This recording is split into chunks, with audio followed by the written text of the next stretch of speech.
Welcome to level 4, the snake. From our first room, we're going to want to head west and defeat all of these keys to get ourselves a key.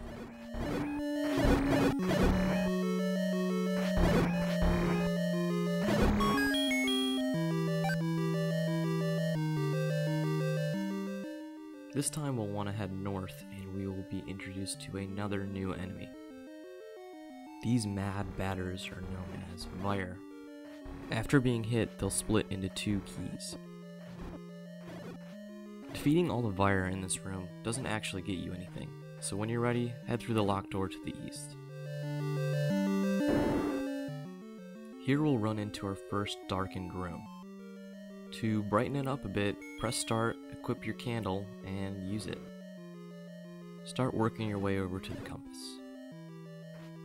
Just like the previous room, these Vire don't provide any benefit for defeating them, but don't be afraid to kill the ones that get in your way.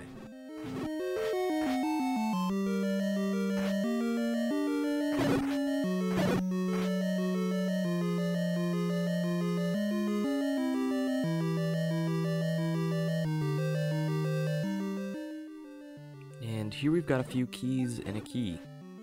I really don't think Nintendo could have made that any more confusing.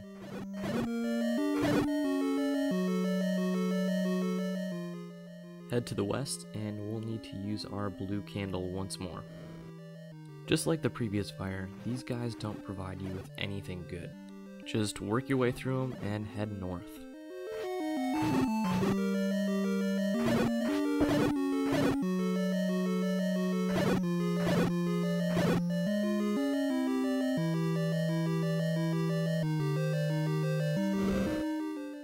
Here we've got a darkened room with a few Zols.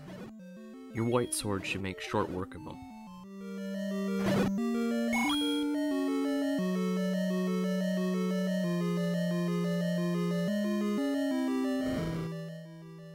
To get past this room, we'll need a certain item hidden in this labyrinth. So we'll want to use our key on the door to the east. This room has even more Vire. I'm sure you guys are getting real sick of them too.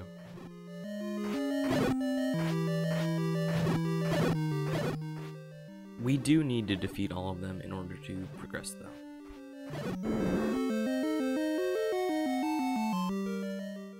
Head east to find some red bubbles, some Zols, and another new enemy, the Like. Just like in later installments, the Like has the ability to eat your shield. Luckily, we haven't upgraded to the magic shield at this point, so we should be okay. Move the block and head down to find the ladder. This item's actually more useful than it sounds. With it, we'll be able to grab a heart container in the overworld, and it will allow us to more easily navigate the overworld. This item does not need to be equipped and allows us to cross one-space gaps. Now real quick, let me show you what not to do. There is a locked door to the north. I'm gonna head through and I'll show you how frustrating this is. Here we've got a few gels and you'll notice that we are 100% stuck on this little peninsula. Total waste of a small key.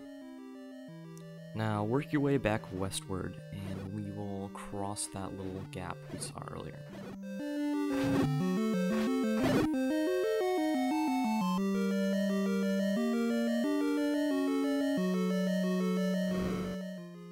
With our ladder, we are finally able to get across, so head through the locked door to the north. Here we've got even more Vire. We're just going to head east to pick up the dungeon map, and we'll be back in that room with the peninsula that we found earlier.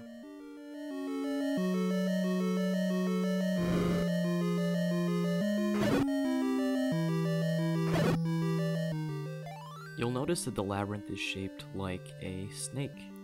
You'll also notice there is a missing room on the map where its eye should be. That's the game's way of hinting throw a bomb at this wall. All 4 of the walls in this room are bombable.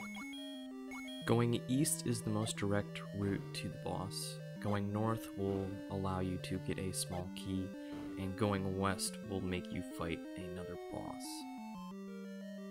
You guessed it, I'm heading west. Here we fight Manhandla once more. I did much better this time, but wasn't quite able to pull off my bomb trick. From here, we'll head north and we'll find the old man. Here he's referring to the waterfall by where we found the white sword. There you can pay the old woman to give you hints about the game. This next room has a few more keys and key. Use the candle to light the way and head to the east.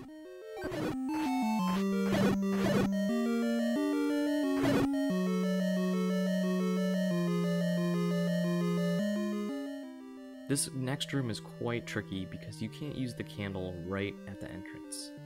Taunt the blade traps and head up diagonally to find a safe area. Alright, we're almost there. Get through these blade traps and we just have a few more fire to defeat before the boss. You'll also notice you'll be able to hear the boss when you're in the room adjacent to it. Try not to be too intimidated of the growling. Move the block to the left and head in to face Gleeok. This double dragon makes appearances in several Zelda games, my favorite of which is a boss in Phantom Hourglass. Avoid the fireballs and you'll need to run up and attack him in one of his heads. I've found it's best to keep mobile.